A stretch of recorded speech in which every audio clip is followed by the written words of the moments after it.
Hello, beautiful people. Welcome to Moments with Hephzibah, where we have real life conversations on family, lifestyle, purpose, womanhood, and everyday occurrences that shapes our lifestyle. And of course, I remain your beautiful host, the amazing host, Anova Polaiton, aka Hephzibah.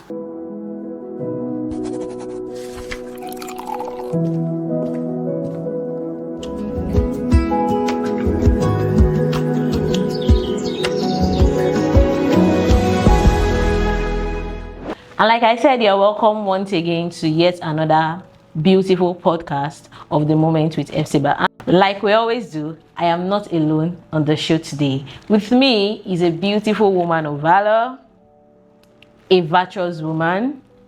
She's not just a wife, she's not just a mother, she goes beyond that because she's a writer. She has authored so many books. She's going to tell us herself how many books she has authored. She's a writer, she's a storyteller, she's a girl child counselor, she's a mentor to singles. So you can see that she's powerfully packed. Welcome with me to the show today, Mrs. Moyosore Teniola. Welcome, ma'am. Thank you very much. Yes, it's my ma'am. pleasure. Thanks so much for having me on the show. Yeah, thank you for agreeing to do this with me. It's a privilege to be here. Yes, ma. So, like I said, on Moments with Hephzibah, we have real conversations, honest conversations that when people come back to this show years later, they still pick up lessons that are very relevant to their day-to-day activities. Okay. And I know that you are a girl child advocate, which is something for me. And you are very much involved in modeling or shaping the lives of the younger ones. And they are also into the singles ministry. Exactly. Well done, ma. Thank you, man. Well done, ma. So, very quickly, before we go into the nitty-gritty of singles, teenagehood, and all of that, can you share with us what your salvation story is? Okay, thank you very much for that question. Actually, my salvation story is in two parts. I would say I was born into a Christian home. Okay. Very well. I grew up going to church. My parents were devoted to going to church. So I gave my life to Christ. I couldn't remember the exact day anyway, but I shall know that I was very devoted. Children church, learn memory verses, all of that. But when I clocked 13, I had my baptism. So I could say that formally I was introduced into Christendom. Officially, I had my baptism. But later on, in my late teens, I came to understand that Christianity is actually beyond just going to church, cramming memory verses every Sunday, you understand. And I remembered back then that my mom, being an intentional parent, used to take us to this church, this denomination that usually show children movies on Sundays. They taught us the fear of God, the rapture, the hellfire, and every other thing that you need to know as a child in order for you to live right. I think this really went a long way to help me to kind of run away from sin. Oh, what if Jesus comes now? You understand? But then I actually, in my late teens, let me say 19 precisely, that was when I had a personal encounter that, okay, beyond just cramming memory verses or waiting for them to show you movies before you know that, okay, exactly.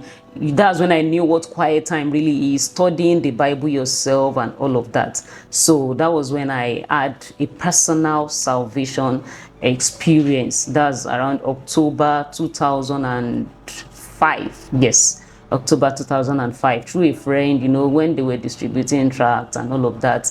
So I was able to have an encounter with the Holy Spirit then. Thank you very much for that beautiful salvation story. Thank you. Because, of course, I can resonate with that because I was also given birth to in a Christian home. So we are God's children from birth. Yes.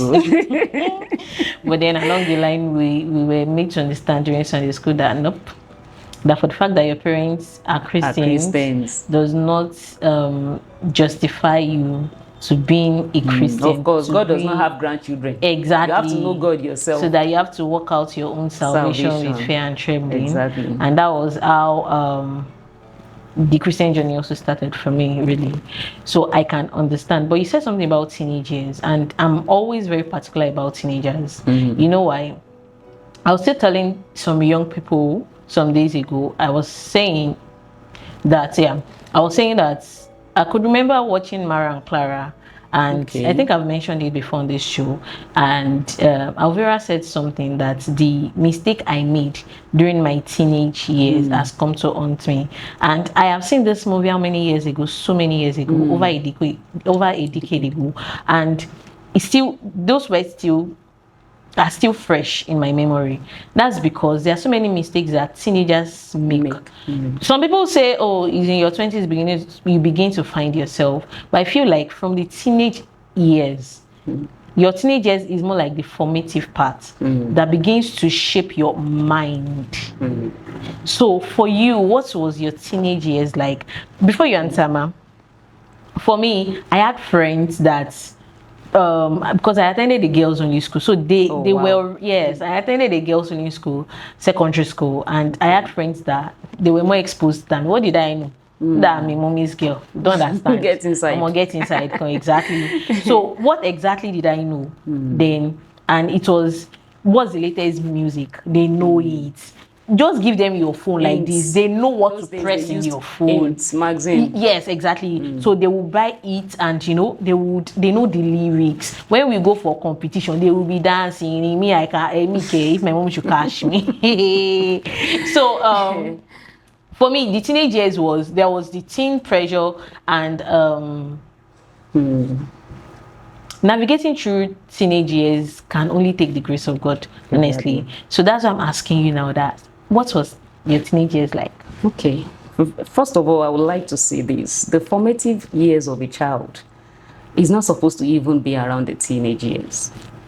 You know, a child is being formed right from, some people say that between the age of 0 to 5, you form the character of a child.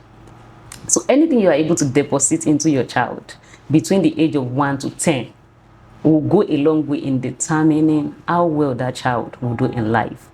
Though there are cases whereby God might intercept your journey, you know, we have had cases like that. But for intentional parenting, in fact, it's between 1 and 10 years old.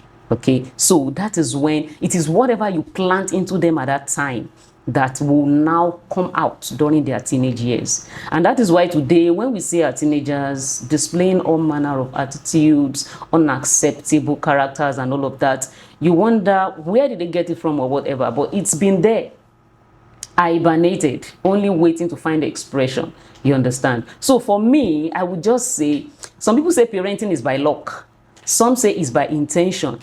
But for the case of my own mother, because I lost my dad at the age of 13, you get. So, but before I lost my dad, he was sick for like 5 years, being bedridden from one place to the other. So you could imagine the trauma my mom went through, having to take care of 5 children. Oh my God. So meaning that she didn't really have the time, because the business she was doing back then, she had to wake up very early, go Ozu, come back home. But one thing I knew my mother did, like I mentioned earlier on, because the denomination my mother was attending back then, their children's church did not have structure. You know, that kind of children's department that you just get to church on Sunday, dance, lulu, shebugwe, you understand? There was really no teaching, whatever. But my mom now did something. She took us to another denomination. When we relocated from that place to our own house, and, you know, that one is another story entirely anyway, because at the time rent was due, no payment and all of that. So we had to relocate to a house without window and all of that. So we had to survive. So when we got to that new house, and that our denomination where we attended as children was too far from our home, and she couldn't afford the ticket. She looked for another Pentecostal church around there. And it was that church. I don't know, I'm still looking for that woman, Mrs. Shoyinka, because I know the internet is, I don't know. That woman really shaped us. My mom didn't have what it took to train us the right way, but she looked for the right people, the right atmosphere, the right environment. So we went to, it was Christ Life Church. So it's not something that I can cover anyway, it's because it's something good and it's something we should talk about.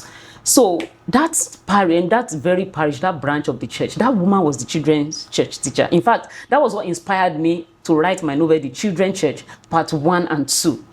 Because of the way that woman handled us. Like everything I knew about God. You understand? In fact, I omitted that. I think that was my Part 2 salvation experience before I now became a teenager. So the woman handled us, she trained us. She didn't have any business going to the adult church, because I remember that time the adult church was separate. They were using another nursery school beside the church for children's church. So imagine all over the years you are just there.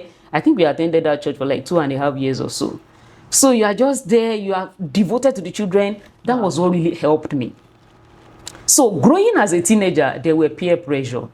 I went to a girls' school, also like you, Our Lady of Apostles, Odona Ibadan. So, Our Lady, yes.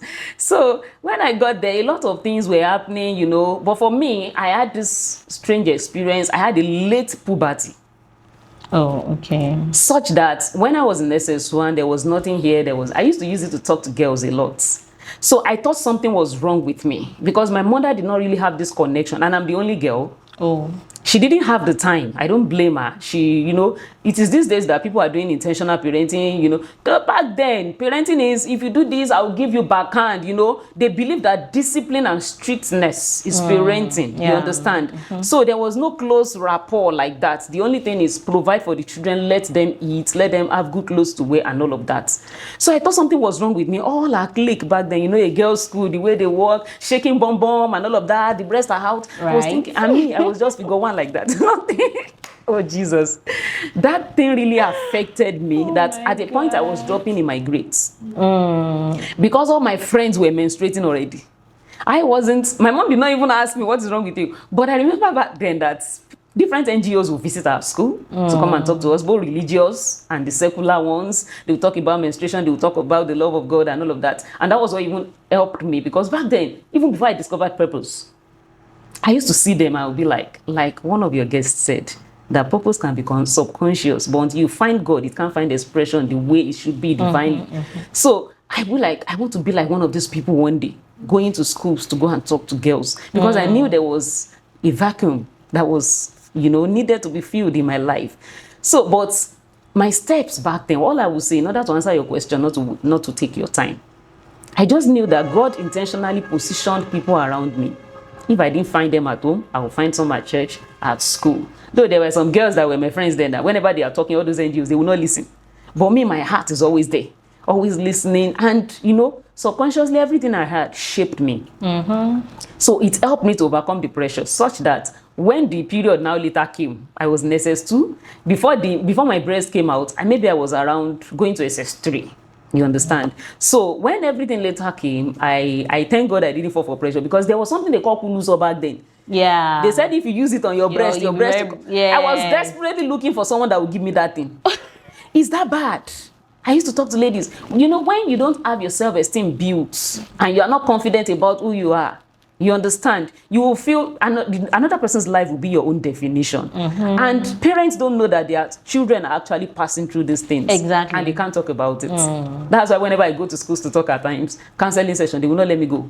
Because a lot of things are in their mind that they don't have anyone to share with. So teenage years for me, the strictness, my mom is very strict too. Was very strict anyway, because she's no longer strict. If you put a child with my mother now, that child will spoil. But then, she was very strict. She was a disciplinarian. So I won't be that. You can't go out and say, where are you going to? You understand? So I was under I spent 5 years, and I wrote I spent 5 years, 5.5 years, going to 6 years at home before I proceeded with my education. And I wrote my WAEC 11 times. What did you say, ma? 11 good times. Ah, okay. Yeah. Why? Like SSE, May, June, NECO, May, June, GCE, November, December, NECO. Wow.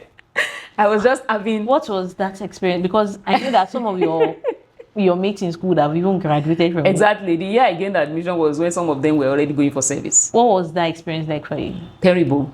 And it taught me how to embrace failure. Because at a point, I lost my confidence.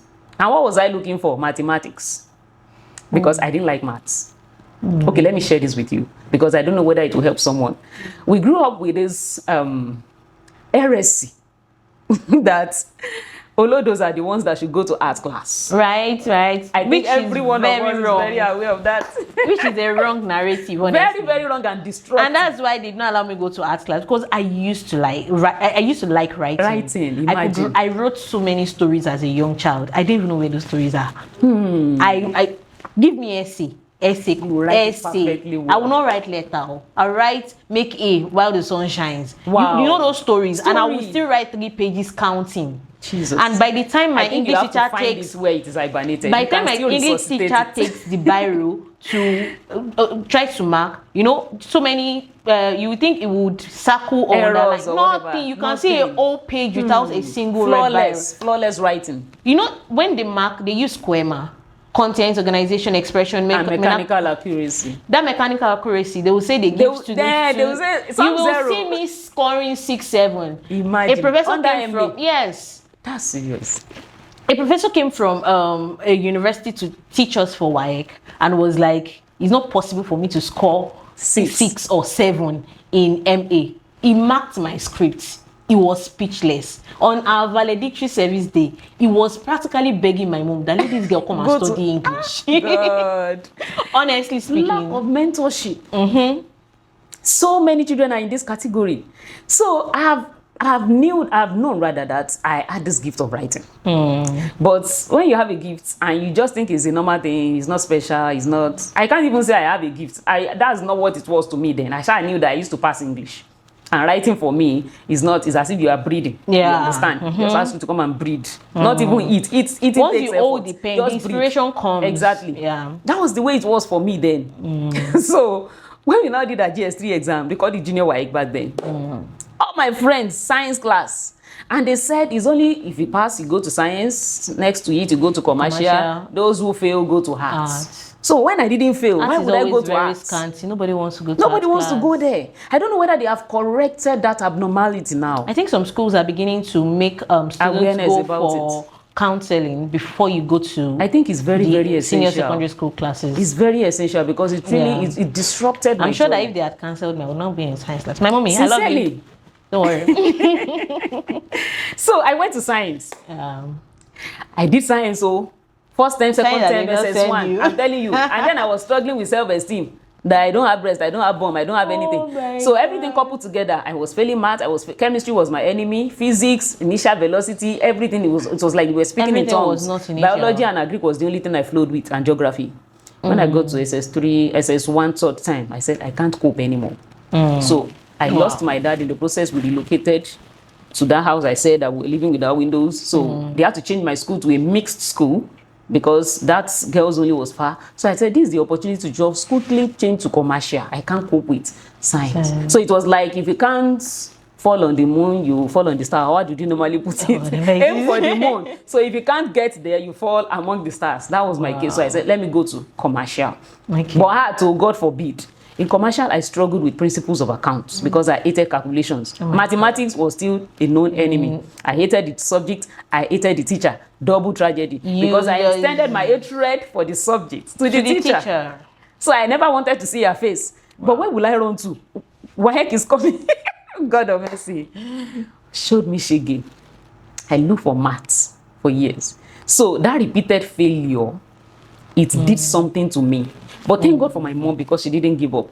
Maybe otherwise, maybe I wouldn't have furthered my education. She didn't give up. She will pay for the exam again. Wow. That's why the fact that we were struggling back then. 5 children. Since my daddy entered the grave like this, we didn't see anybody. Nobody to, you understand? That's how they promised you. Nobody. So you understand now. So she kept paying for this. But my spirit was already leaving me already, because I was like, am I meant? Maybe education is not my way, that kind of thing. Resulting back to then, failure. exactly. Back then, we usually check our results at the cafe. We will buy tickets. Hey, each time I buy like this, and in fact, I would have been crying before you check it. Before I check it. Imagine that serial failure 11 times. It was the 11th time that I later had C5. So that thing really did a lot to me. 11. Wow. So each time I enter the exam hall, I don't want to write anything. Once I see mathematics question, I wouldn't even remember everything because I attended extramural classes, lesson and all of that. I would not remember everything I was taught. It's not as if I was a dullard, but mathematics was a problem for me. So had it been I went to arts, I would have studied courses that didn't even require mathematics for my O levels. Imagine the torture I went through. At the end of the day, I went to study business administration and management. I met account again. You do management accounting, business, you do quantitative techniques, you know, research methodology and all of you do calculations. One formula like this, the whole board, and I'll be like, ah, God, just one formula. How did you get here? But thank God. So I used to use it to talk to parents, like you were saying in one of your podcasts. This issue of I want my daughter, though that was not my own case, but many parents, I want my daughter to be a doctor, I want my son to be this. We are just destroying the destinies of a lot of these children, sincerely speaking. But my own case was lack of mentorship, lack of, you know, counseling. Like heart care. God forbid. I could remember back then, it was ratio maybe 85 to 15%. You see so many students in art, in commercial and science. When you get to art, you just feel like, why is this place a desolate area like Honestly, nobody wants to go there. Once a year that they're in art class like this, they are not very brilliant. They are not brilliant. They are dullards. That's what they do. That's the way and it's actually a very wrong narrative. Have you tried literature? Is literature beans? Is government beans? I tell you. I represented my school for essay competitions, not once, not twice. Whenever I do assignment on storytelling, they post it on the notice board for weeks. Can you imagine? Like this one, is it a student that wrote this one or a journalist? Honestly. You understand? But no one to guide. None of the teachers was like, what are you looking for in commercial? We even had counselors there. But you know, it's one thing for you to go and meet a counselor to counsel you, and then you get back to your class to peer pressure. You go back home, and then your parents are telling you, no, you have to. It will look like a demotion. God forbid. What is lesson teacher? Lesson teacher and water. My parents were teachers when they were in service. Okay. So having a lesson teacher is like the easiest of all. So of course I had chemistry teacher that would teach me, and I just. But then English was just very easy, and I feel like if I am given a chance, it's not like it's me that I don't want to go back home. But it's valid. That writing, exactly. You can still. Yeah, I still write, and I've channeled it into academic writing. Okay. Yes, or helping people to edit, to write their stories. That's very good. Yeah, so that's why. So that gift will find expression. Expression. It's yes. a very good potential. That's what I'm doing currently. Yeah, thank you very much for that insight. You're welcome, and I hope as many people watching this would pick one or two and allow their young minds grow the right way. Let me use it, because it won't be good years after you begin to look back and wonder if I had gotten the right counsel, when actually you are watching this and could give the right counsel. Because the truth is, you cannot counsel everybody. That's the truth. Even if you go to a school and haven't spoken to the kids, the listen is one thing for the parents to agree when they get up, because you would have gone. No, honestly, you are very right. Honestly speaking, you are very right. So you talked about girl child advocate, being a girl child advocate. What spurred your interest? Thank you very much. I discovered purpose when I was 27. Okay. Yes. I'm not talking about salvation experience now, that I discovered my purpose when I was 27, and the Holy Spirit marked it out clearly for me. You know, just being gifted or having passion for something is different from discovering purpose. I went on a journey. My relationship crashed 6 weeks to my wedding. Okay, so it's that thing it was a lot, because I don't want to take your time. So it was that experience. So it was 6 weeks to the wedding. Yes, the wedding gown was ready. You can imagine what. So it's not a matter of artist introduction. Like the wedding was coming, and you crashed it. I said it crashed. I didn't crashed it. Now that we are sharing it as a testimony, it's easy to laugh. It's easy to laugh because I entered depression back then. We're talking about something. I've been married for 11 years now, so you could imagine it's been long. By the special grace of God, he would have moved on.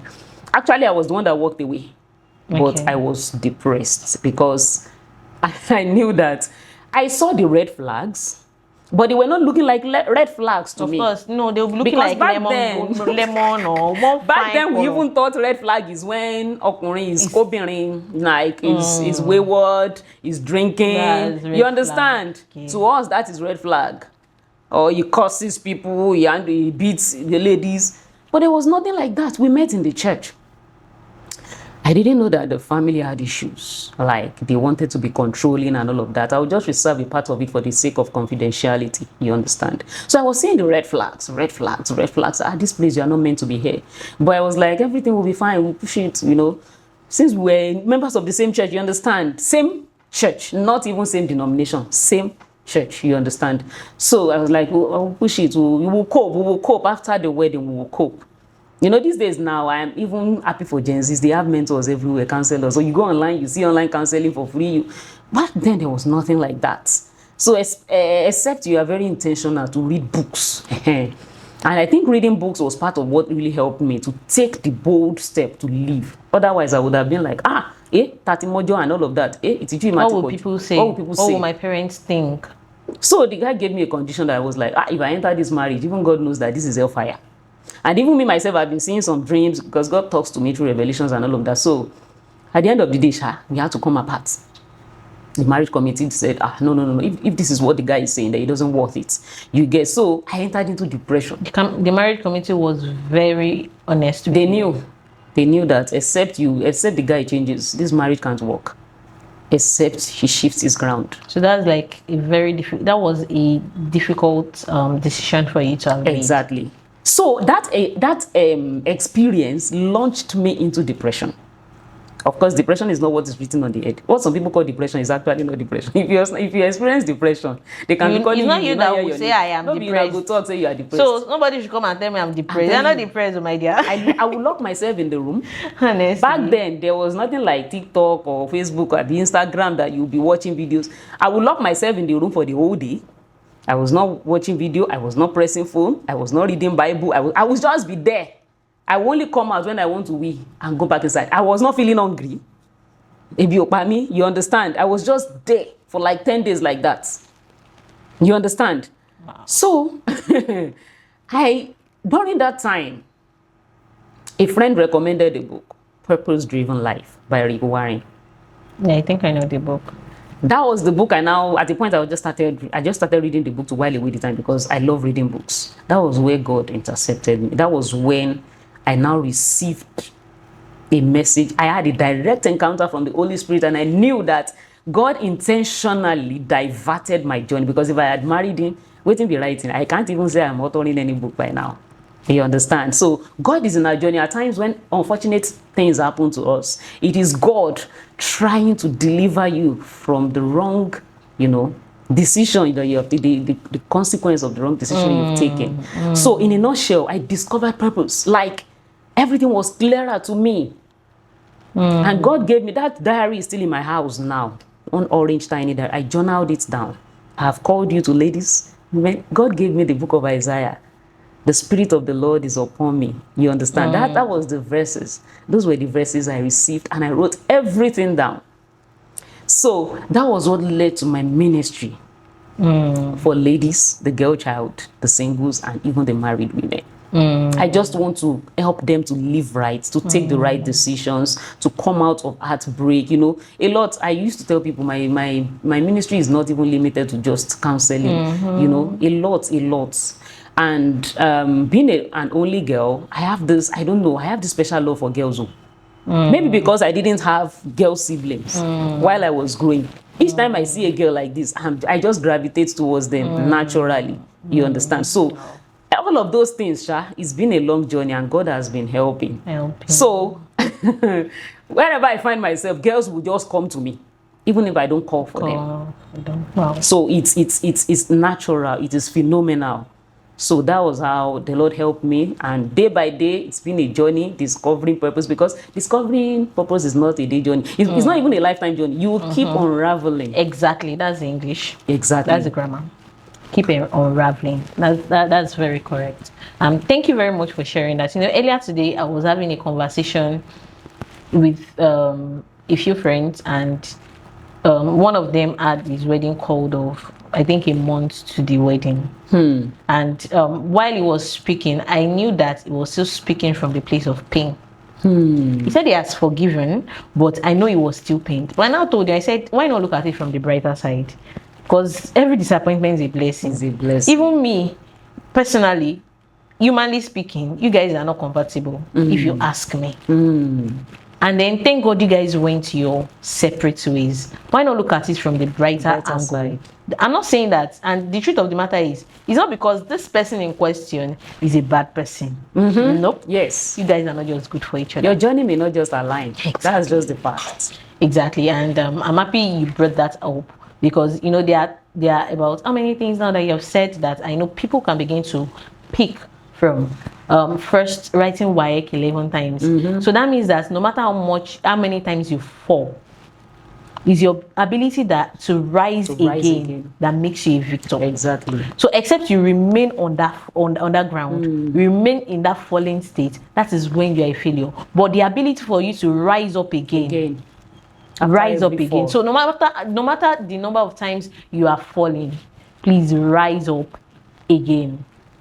Then secondly, you mentioned something about you know, my late puberty. Yes, the affected exactly low self-esteem, and then it's actually a thing. You know, I was just smiling. I was smiling because I also attended a girls only school. Fine, I might not have had a late puberty, but honestly, I had schoolmates that had late puberty. These girls will be crying. I know what you will see. They will be, once they hear that their friends are. I didn't know that it could have led to. You couldn't relate with what they were going through. But you saying it now, I'm trying to picture it. That's true. Actually, these girls actually felt this same way, and in the midst of it, you were still able to still pick up yourself. Exactly. And still move on. That there is still more to you. And then thirdly, working out of a relationship that was already heading to marriage. Wow, it takes confidence to be able to do that. You know, when my husband and I, whenever we're speaking, we say it's very difficult to advise people that are in love. Yes, because they go and gossip you. Yay! Once we see that you are in love, it's very. We will use it to settle their fights. Don't mind that, pastor. Definitely. It was the one. Can you imagine that I said that? Before you come and use me as the topic at exactly. Let me tread carefully. And honestly, I must say thank you very much for that. For that deep insight. It's my pleasure. You know, I saw something on your status some weeks ago, and for some reason, it's really disturbed my mind. Because I'm like, how did we get here? And first off, when we signed out of secondary school. Oh, the signing out. It was Yoruba that used to be the last subject of the. That's true. And if Yoruba is your last subject, you will dress in your wusha taigele inside just something to just, and then we take pictures, and that was it. Then years went by, and then I saw that they had started signing out. Okay, it's fine. But what I saw on your status, I didn't know it existed. And what was it? It was a shock to everyone. Playing with a secondary school student that does not even know if he has passed WAEC or not. Putting hands on a girl that does not even know the number of times she will say right WAEC. Putting hands on her breast out of. All because of signing out. Honestly, I didn't like what I saw. Such an embarrassing sight. If you notice, I covered their faces because I was even ashamed on their behalf. So they actually brought out their faces on social media. They brought it out. I was the one that covered it for them.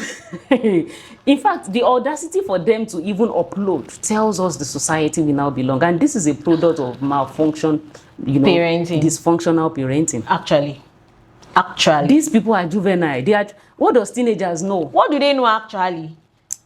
My dear sister, I have gone to schools. I have experienced coming across girls that their mothers initiated them into sexual immorality. Actually, that cannot be ruled out. You know why I said so? I served in a secondary school in a small town, and that secondary school, when you see there is a trademark or something generational, such that if a student comes to school with a mother, you'll be asking if that is her elder sister. And I used to speak to them then. I would say that, do you want to end up like the mother had them when she was a teenager? Exactly. Okay. So, and then who are the people that their fathers are? Is this how you want to end up your own life too? And so when you say that their mothers initiated it, actually it is true. Directly and indirectly. Imagine a woman bringing home, guys that sleep with her, and whenever she does that, she will tell want to do your shenanigans, please don't do it in front of children. She will tell the daughter, go and find your own too. Go and, excuse me, I want to use the house for tonight. Find your way, find your level. You get. Are you getting me? Yeah. And so you now go to that kind of school to go and talk to girls about how to abstain from sexual immorality. What does that even mean? When the doctrine she's getting from home is different. And so such girls, the ones that there's this kind of instinct that will tell you that what my mother is doing is wrong. Some of them will have the boldness to come to you that, what if my mother is the one asking me to do this? And if I refuse, there will be problem in the home. Imagine the kind of children that will stem out from such parenting. You understand? So it's a whole lot. That picture shows us that we have a lot of work. A lot. Because you might think that you are training your own kids, but they will mingle with these people. My greatest fear in this life is what you just mentioned. Training your kids only for them to go and mingle with untrained elements out there. And it's not possible for you to log them in. Do you want to homeschool them to university? For how long? My daughter, I create a bond with her. Each time she comes back home, she will tell me this is what happened. There was a day she was telling me so many things in the school. When she's in grade 6 now. When she was in grade 1, a friend was asking her, do you have a boyfriend?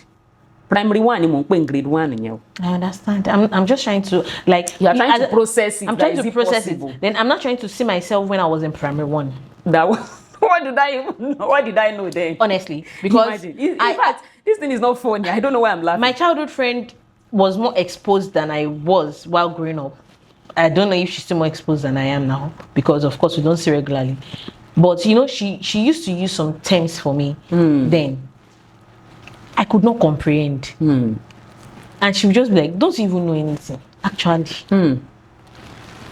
Now saying that boyfriend, when did we hear about boyfriend? Boyfriend. It's the era of social media and it's doing a lot of harm. Apart from social media, other mediums like televisions and all of that. So if you don't practice intentional parenting, be intentional to know what is happening in the lives of your children, you may not even know your child. You just think you know them. Now, my husband and I will pastor a youth church. What these children are, in fact, I'm planning to write a book now. The basic things your child, your girl child must know before she goes to campus. Basic things. Yes, so that she must know. I'm telling you. Girls that lost their womb in the process of, having relationship and all of that. And their mothers will still vouch for them that they are virgins. Oh my God. All this double standard kind of lifestyle that Gen Zs live now. If you want to catch them, you can't be smart enough. Honestly. So all these old parenting style, local school when she doesn't know. See all those things. A child can carry a book. Let me have that thing. I'm sorry. Let me just use it for illustration. A phone is here and you are seeing a book and she's reading in her room in the night. It's a phone that is here. You are seeing a book. So I check on her. Check. Let me tell you. The Bible says train a child in the way it should go. And when it grows, it won't depart from it. Everything about parenting is under the umbrella of that verse. So if you are not intentional about making sure that you plant into your children the right seeds, when they get out there and they mingle with children that were not intentionally trained by godly parents, what you told them at home, what they could read in the scripture is what will now help them. I believe so. To take their stand that no. I believe so. It doesn't matter. Because, do you know why I said I believe so? Is because of how we were raised. Of course, my mom would always say that she knows she didn't do it on her own. She's always giving credit to God. But even the scripture says that train up a child in the way it should go, because when it grows, it will not depart from it. So if you are a role model, if you are leading by example, if you are very much available for the parenting of your kids, they will grow up and turn out the right way. Exactly. It's not by being an authoritarian Prayers at all. That one does not even solve issues. In fact, that one worsens That the one case. worsens it. Because, you know, we had a topic in church sometimes, and it had to do with parenting, and we're talking about different types of parenting styles. When Okay, it got to authoritarians, you needed to see the way this youth started to talk. Because that, that's their the parents were authoritarians. They did not listen to them. Exactly. Okay, so what happens when you have an authoritarian father? You wait till you have your freedom. And by the time you now get that freedom, and I knew where the error came from. Where the error came from. And of course, the Bible also says that if the foundation be destroyed, what can the righteous do? As much as the righteous we ask for mercy, there could be damages already. Yes. So instead of the foundation to be destroyed already, why not build it from the scratch? Many times when I was in primary school, when those teachers want to abuse us, they will say charity begins at home. Fine. They thought they were insulting us, but me, I picked something. Is that charity begins at home. That means that all chastising, all discipline, all nurturing training begins from the house. And I understand that this era, we are all chasing money. We all want to make ends meet, give our children the best life. But there is still the part of creating time your kids, for the kids, and not just leaving the role for maybe just the father or just the mother. This is a joint responsibility. Exactly. And I don't believe, honestly, I don't believe that one person can do it alone. At all. Because once the void of the father is there, is there. Once the void of the mother is there, that's is there. Right. You know, my first will be 5 in a few months, and my second is 3. And when they say some things, I will tell their dad that I know where this girl picked this thing from. And you can be sure that I'm calling the school. Because I know the kind of languages they speak. We don't just turn on the TV for them to watch anything. Exactly. One has to be that intentional. All this just put on TV. No. All this. I don't. My phone movies. is not the kind of phone that I just give to my kids to distract them. I don't give them my phone. Exactly. My husband does not give them his phone. So even maybe we go out, maybe in church, or if anybody gives, I'm using the corner of my eyes to look at what they are watching on their phone. And it's just part of being intentional, because of course we cannot use the stereotype of what our parents used then for this ones, because even the times have changed. Yes. Times have changed already, and what worked then honestly won't work now, because even that generation of 5 and 3 that I just mentioned is Gen Alpha. Yeah. And those ones, their preparation was trying to tell me that this generation, you see the book and the phone, and you put the phone in the book. That's the way they can concentrate. If not, they lose concentration. They will lose concentration very fast. And that is just part of being intentional and understanding the kind of words that we have. I pray God will help us. Amen. And we will not fail even as parents. Amen. So very, very, very, very quickly, because of course we have come to the end of the show. This has been an amazing discussion, and is that if a teenager, a single woman, or a young wife were to watch this podcast right now, what would you want each of them to remember? Okay.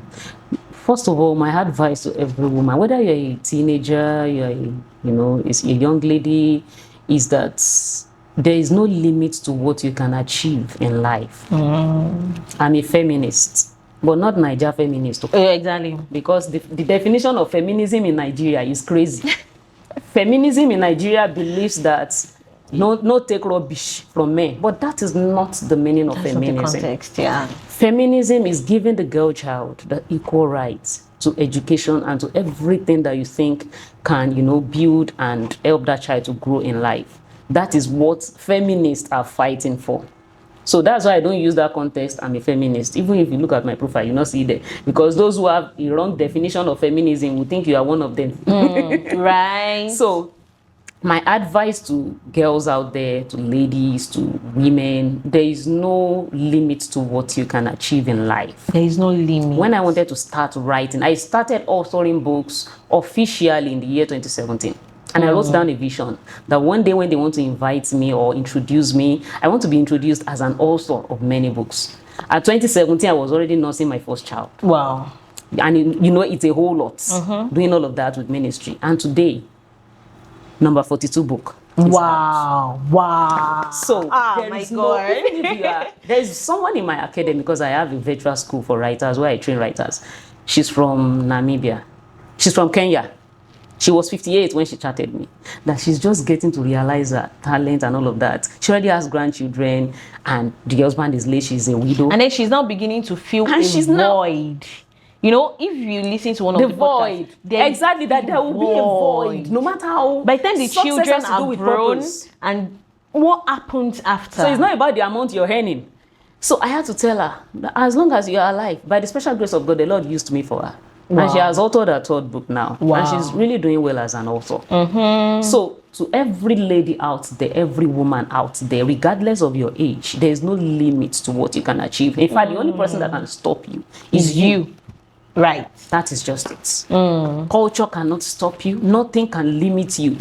So even if you have it in mind that you want to be the first president, female president in Nigeria, it is achievable. Forget it. It is achievable. Because your vision must be something that somebody said, if you share your vision with people and they are not scared, then it's not a vision. It has to be so big, bigger than you. It has to be that even the person you're saying, they will say, forget about it. Go and look for something else. It can't happen. Else that is very you understand? Achievable. Yeah. So I use something as unrealistic, like becoming the first female president in Nigeria, because you can say it's unrealistic. But it's possible. It's possible. It's very possible. It depends on what the Lord has showed to you, the grounds the Lord has told you will conquer. You know, in the book of Judges chapter 4, Deborah, she stood up that, why is everything like this? She saw a vacuum that needed to be filled up. Right. And nobody stopped her. She did it.